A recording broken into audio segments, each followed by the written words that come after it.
What's going on, YouTube? Going to originally record this little intro in the Card Dungeon today, but it's such a beautiful, not really fall, but late summer day here in New Jersey, so I thought I would just record here from the back of the pickup truck at the farm.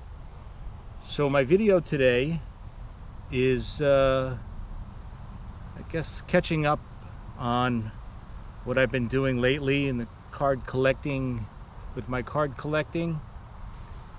Talk a little bit about my latest adventures in grading, why I'm grading cards, and where I'm getting the cards from. So I typically collect sets, that's my thing.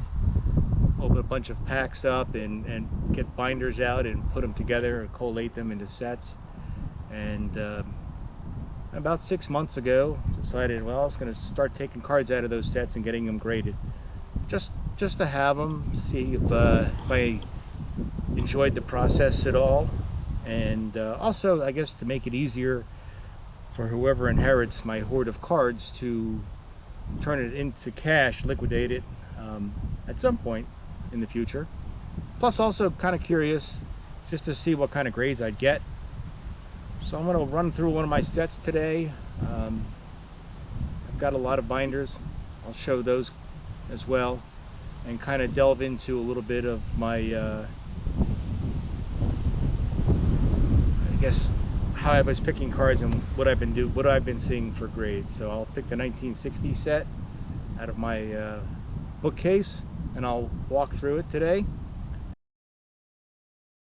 So the first step in my decision to get cards graded or to send cards out for grading was to pick a grading company. Now, luckily, I happen to have examples of 3 of the bigger ones. Here are those cards. Somewhere along the line, and I'm not sure where or when, I picked up this 1969 Mini Rojas graded in a PSA Near Mint 7. Forgot I had the card.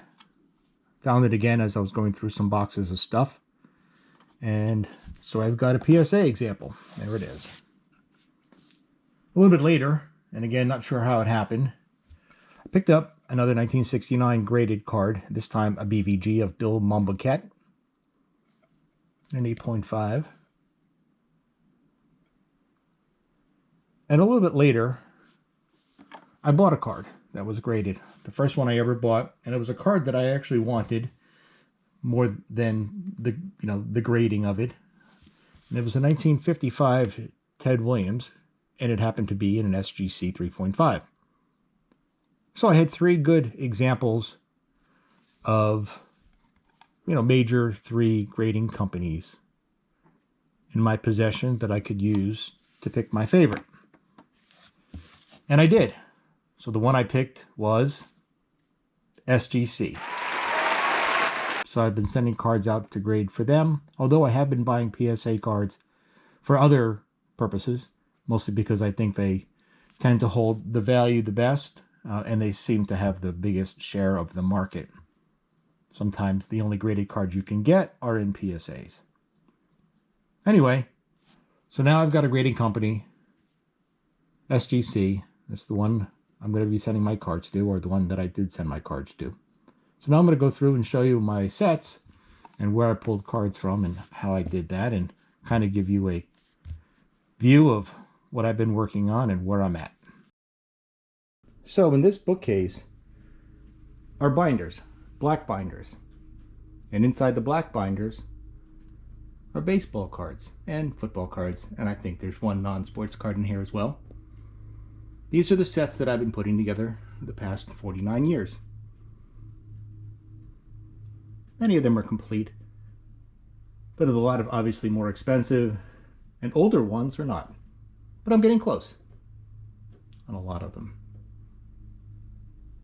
So in this bookcase, which runs from 1940 play ball up to 1988 score, are all ungraded cards. And in here I took out, working my way from the oldest, taking out cards to send them out for grading. And that's what I'm going to show you next. So in this bookcase, which is down in the Card Dungeon, Takes up from 89 to modern.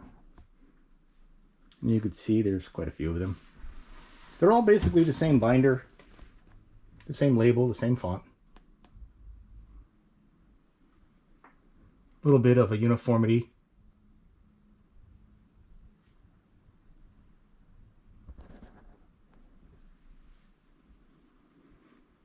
Many of these are complete. I'm still working on a few.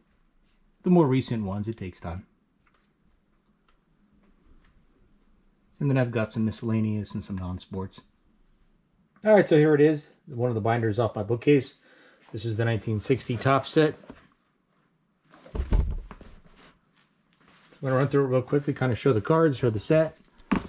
Typically, I put the lowest number card in the upper left-hand corner. Any of the cards that I pulled out for grading, I put a little white piece of paper in there with the number and the name of the card. And then if I've gotten it graded, I'll put the grade down in there. You see Ernie Banks on this page. Rocky Bridges for the Detroit Tigers at this point. Wayne Terwilliger, one of my favorite players from the 50s. There's the Robinson card. They have a lot of multiplayer cards in this set as well, as you can see. They're a lot of fun. They got a little creative with their alliterations, I believe. Sophomore Stalwarts. There's Roy McMillan, perennial all-star. Al Kaline. Wasn't really impressed with the condition of the card that I had for this set, so I didn't send it in. At some point I may upgrade it or decide if I want to try it. Might get a 2 or 3 on that one. Win Savers. Here's a Roger Craig. Big Mets fan. He was obviously a big part of their early season, their early teams, early 60s. Elston Howard. There's the Bob Gibson. Didn't send it in for grading just yet. And I'll show all those cards here separately after I run through this binder.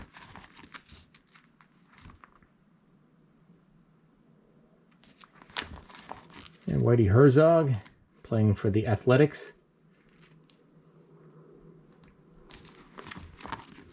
Nellie Fox.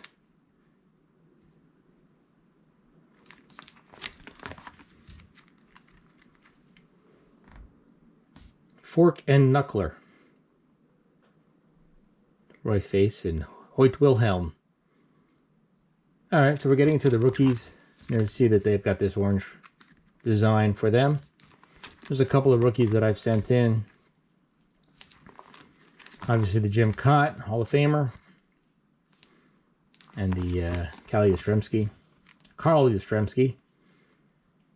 There's Bobby Thompson. These are very pretty cards. A lot of color in 1960.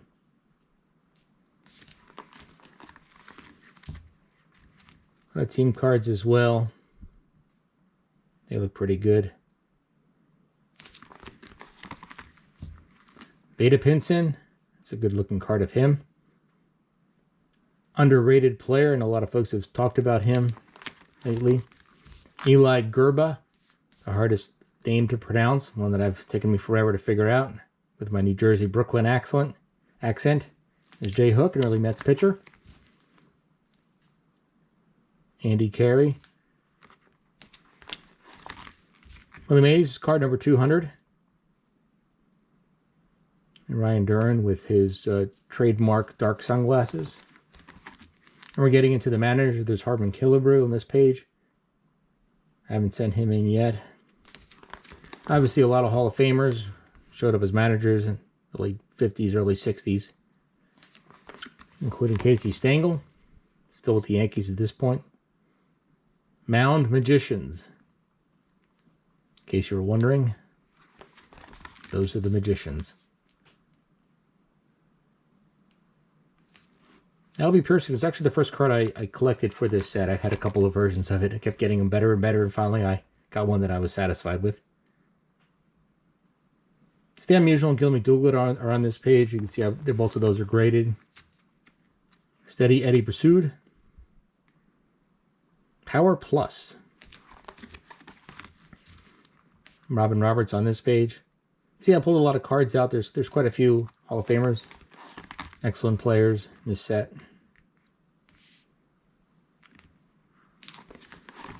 Joe Nuxhall. One of my favorite cards of him. One of the Alou brothers, John Blanchard, catcher for the Yankees.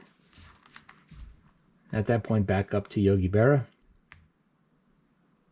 Gil Hodges, another Hall of Famer. Dodger backstops. Hank Aaron and Richie Ashburn are on this page. Got that Aaron graded, obviously. All right, at the 300s now. Starting to get up into the second or third series.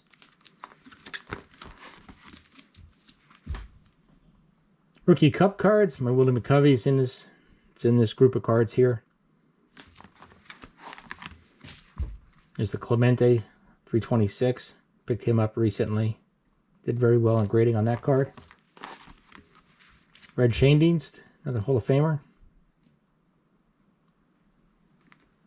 Harvey Haddix. He pitched like a 13-inning no-hitter. Perfect game and lost. Sandy Koufax on this page. So an empty spot here for card number 350. It's Mickey Mantle. Don't have that card yet. That's one of the 4 I need for the set. Cincy Clouders. Don Larson.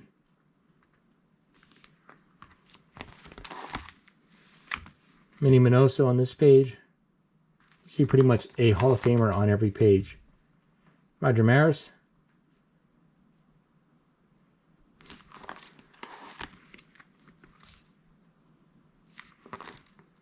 Here's the World Series. Champs celebrate. Is that beer they're pouring on his head? Could afford the champagne. Smokey Burgess, longtime catcher. Young Hill Stars. Pappas, Fisher, Walker. Bobby Richardson card. Rocky Colavito. Massive power hitter. Carl Furillo. Remember the advertisements he used to do in the 80s? There's Eddie Matthews. We're getting near the end here, up in the 420s. The last series in this set was a little more expensive. American League Kings, Fox and Keene. Hey, it's Marvelous Marv Throneberry. Really met as well. And Casey Stengel once said that they didn't give him a piece of cake because they were afraid he was going to drop it. Warren Spahn and Orlando Cepeda. And the coaches get their own cards, although they have to share them with all the other coaches. A few Hall of Famers mixed in here as well. Frank Rossetti. Ned Garver. A lot of names from the early 50s, late 50s. Here's the Yogi Berra, or at least where he would be. Ken Boyer. Is he Hall of Fame bound or not? We'll see. A lot of talk about that, or at least there's been. There's a Frank Robinson card. Probably should pull that one out and get that one graded. It's one of his typical cards where he's not smiling. Jim Bunning, Bill Verdon.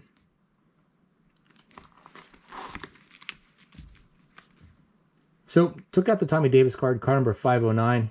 Took me forever to find a copy that I liked. And either it's a rare card or it's just way overpriced. But either way, probably going to send that out for grading. And the big Clue card as well. Popular player.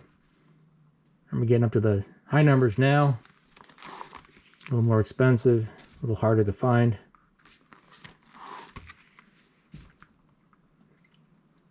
There's the Boston Red Sox team card. Ridiculously expensive. Almost at the end here, folks. So this is the where the All-Stars are. You can see I've got most of them. I'm missing 3. That's the last 3 I need. I need the Aaron, the Mantle, and the Ernie Banks. Those are the spots right there. But other than that, that's the end of the set. Last card is the Johnny Antonelli. All right, so I'm going to go ahead and show the graded cards that I pulled out of that set.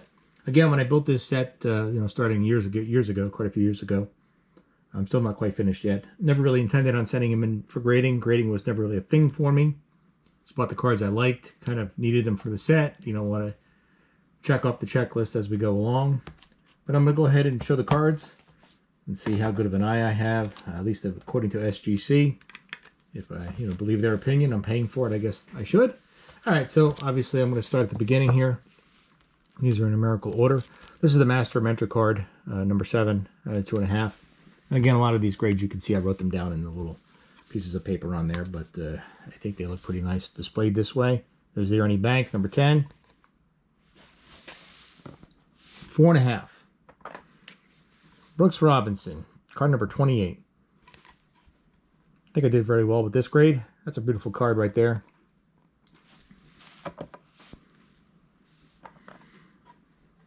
Jim Kaat's rookie card, number 136. Recent Hall of Famer.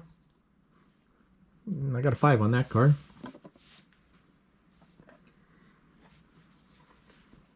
And this is my Carl Yastrzemski rookie card, my one and only. And it's a 4. Not a bad looking card. You know, it's you can argue maybe the corner's a little weak, but I don't know. I think it looks pretty nice. Alrighty, here we are, Rival All-Star, number 160. This is a card with Mickey Mantle in it. And that's a 5. Alrighty, Say Hey Kid, Willie Mays, card number 200. And that's a 5. Another pretty card. Willie Mays has got a lot of great cards. What a great player. Alright, so this card I actually did not buy for the set. I bought it actually graded separately later on, but I paid under... Typically what I do is if I find a sort of a common card, even though Gil McDougald is not really a common, for, you know, card plus shipping for under 20 bucks, I'll buy it, especially if the grade is something nice. So this card replaces the one I had, and I bought it with the 7, which I think is a beautiful card. So every once in a while, one of my weaknesses on eBay, I'll buy a already graded SGC card and add it to my collection. And here is Stan the Man, 1960, one of his few cards, and that's a 5. That's a great looking card. I think it's an iconic card of him. I love the dual image. Beautiful card. All right, moving on. Rapid Robin Roberts. One of the first cards I ever had as a kid was this card. Actually, not this specific card. The other one is it's got a nice big crease through it. So I bought this one to replace it a few years ago. But I've got fond memories of this image of this card. Probably the second or third 1960 card I had. Albie Pearson was the first. That's a good looking card of him. Still looking kind of young. Alrighty. Mr. Hank Aaron, card number 300. Love how the color of the backs changes over the different issues. I had a 4. It's not a bad looking card. You know, I don't know if I can tell the difference between a 4 or 5 or even a 6 in many cases. All right, another eBay purchase. Card I got for under 20 bucks, including shipping. Turk Lown, number 313. And it's a 7. You know, how do you pass up, even though he's a common, getting a 1960s card? It's at, what, 64 years old with a 7 on it. You know, it looks good in the collection. It's a nice part of the set. Alrighty. So here's my Willie McCovey, 316. I think this is a good looking card of him. I only got a 2 on it, but I like the card. It fits well on my set. It's a little beat up. Got some creases. You can kind of see them. But it's a Willie McCovey card. There you are. Alright.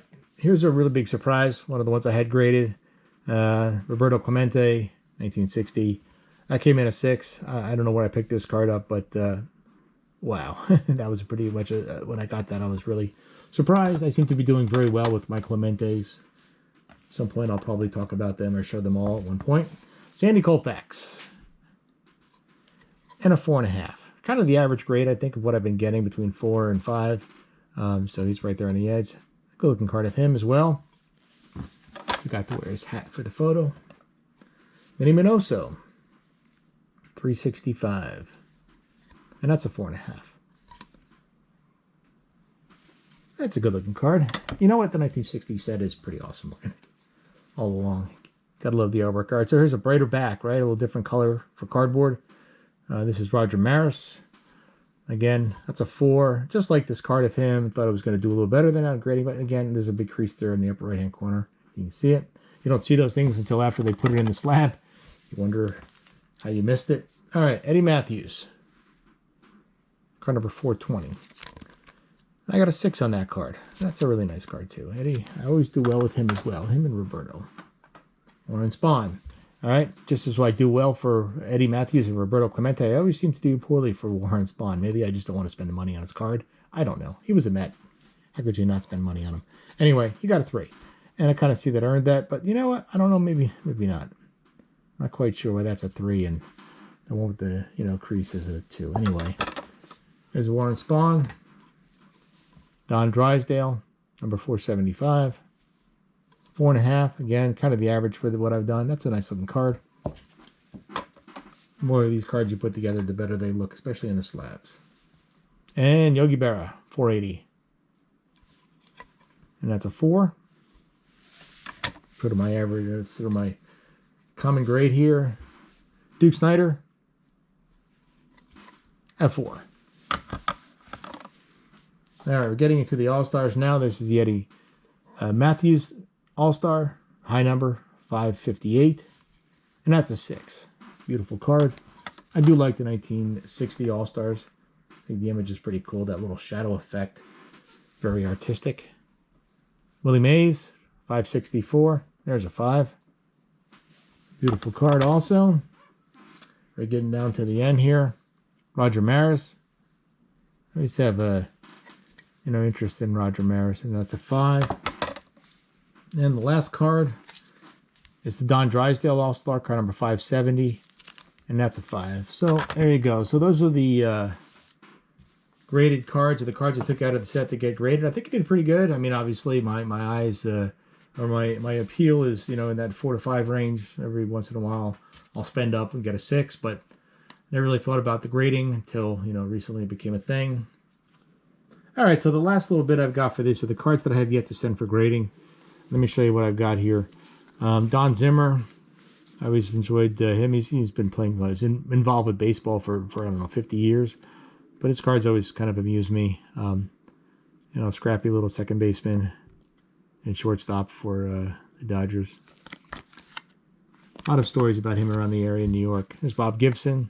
Probably going to send this one out. A little off center, but a good looking card of him. Harmon Killebrew. Not a bad looking card. Luis Aparicio. Richie Ashburn on the Cubs. Atlanta Cepeda. Jim Bunning, an All-Star, Hall of Famer. Big Ted Clue. All right, there we are. Not a Hall of Famer, but a really good player. Very popular, actually. I think his 57 Topps card is one of my favorites. And I kind of like him. He's an interesting player. Big, stocky first baseman. Hard hitting. Played a lot of games. Got a lot of hits. Tommy Davis. Okay, card number 509. This is the one I talked about earlier. The card that took me forever to find. I think it's a pretty decent copy.